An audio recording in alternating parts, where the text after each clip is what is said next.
How to make a lanyard.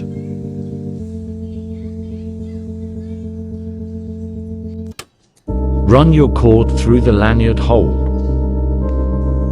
starting with the left.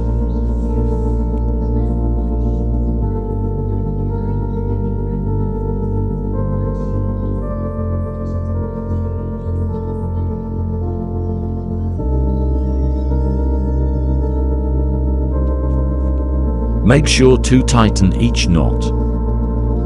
Repeat until you have the desired length.